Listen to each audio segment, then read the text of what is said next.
Towards the end of World War II, every country remaining fought desperately to win. Each day, technological advancements were made to weapons to be more destructive and to claim millions of lives from civilians. One of the most destructive, deadly, and catastrophic weapons, even to this day, was first created during this time. German scientists found that when uranium nucleus was split, a large amount of energy can be released. The amount of energy released is much larger than a regular chemical reaction. Then scientists thought that if large amount of uranium nucleus was split simultaneously, a super bomb can be made. The nuclear bomb was first thought up by German scientists, but was successfully created by American scientist Robert Oppenheimer. Oppenheimer was the leader of the Manhattan Project, which was the code name for a top-secret military project by the American government with the support of Canada and the United Kingdom. The project involved approximately 130,000 workers and cost an astonishing $25 billion in today's money. Oppenheimer got together with his co-workers, resulting in the creation of the gadget, which would soon be the first nuclear bomb ever detonated.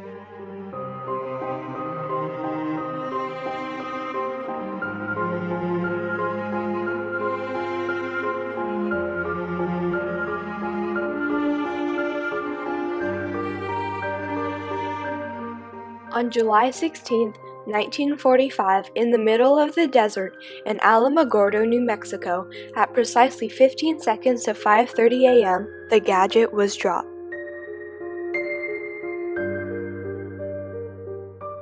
The creation of the atomic bomb not only led to fear within civilians and the military, but also left its creator with lifelong regret. He knew the world would not be the same. Few people laughed, few people cried, most people were silent. Still an ongoing debate today, many people argue whether or not America should have dropped the bombs on Japan.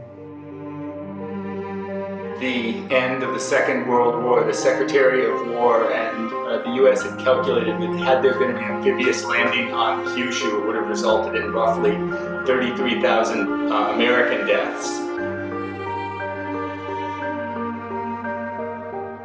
The two atomic bombs amounted in somewhere between 140 and 200,000 deaths, plus innumerable sort of long-term crippling and damaging side effects. There's an entire category of the Japanese population who have been designated as hibakusha, those who have been affected by long-term radiation poisoning.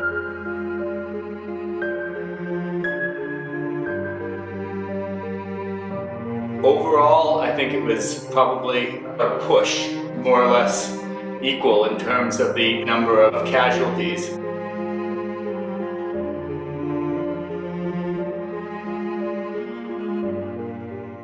Shortly after the end of World War II, the Cold War started between communists and capitalists.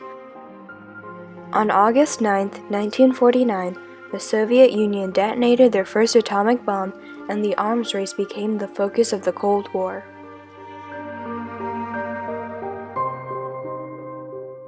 During the Cold War, the Soviet Union stored some of their nuclear missiles on the island of Cuba, which became known as the Cuban Missile Crisis.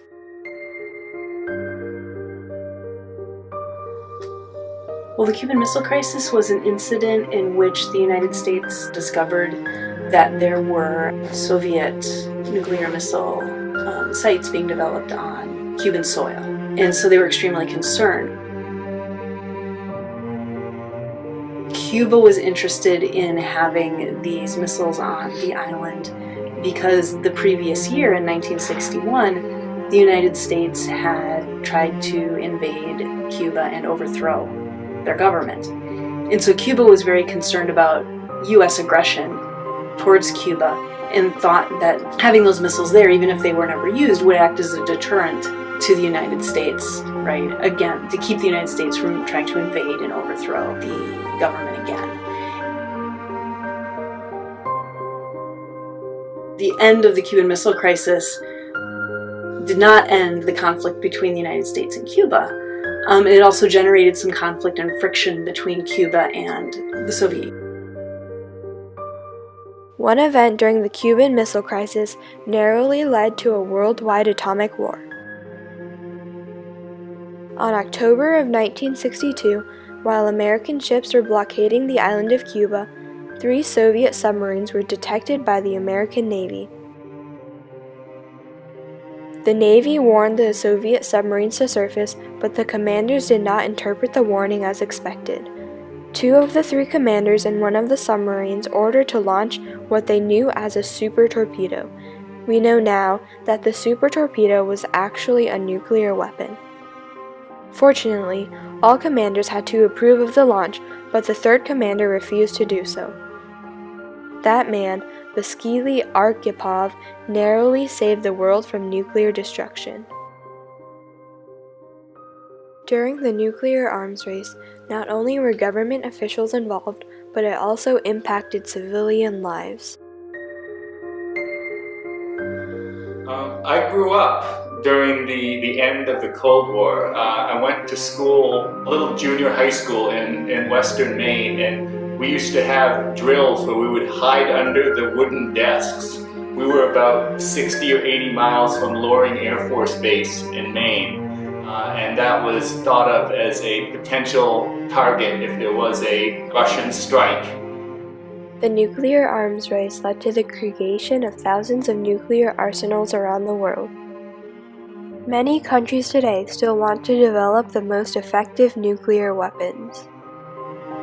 There's a stockpile of nuclear weapons capable of destroying the world multiple times over. There's also the possibility of these weapons over time, as regulation diminishes, falling into the hands of whether it's a rogue terrorist power or something else. It's a potential danger. If you can destroy every human on the planet, even one time over, what's the point of that? We've seen the catastrophic damage, both in terms of human casualties and in terms of environment. Mankind wants to reach a 22nd century. The controversy over nuclear weapons is continuously rising. There has come a time in everyone's life where they ask themselves, what is the significance of it? Politically, operationally, morally, and ethically. Some people say that they can be used to show their nation's power, but most will argue that they are weapons of mass destruction. Our process in developing nuclear weapons has already become very advanced, but the nuclear age is only just beginning. Now I am become death, the destroyer of worlds. I suppose we all thought that, one way or another.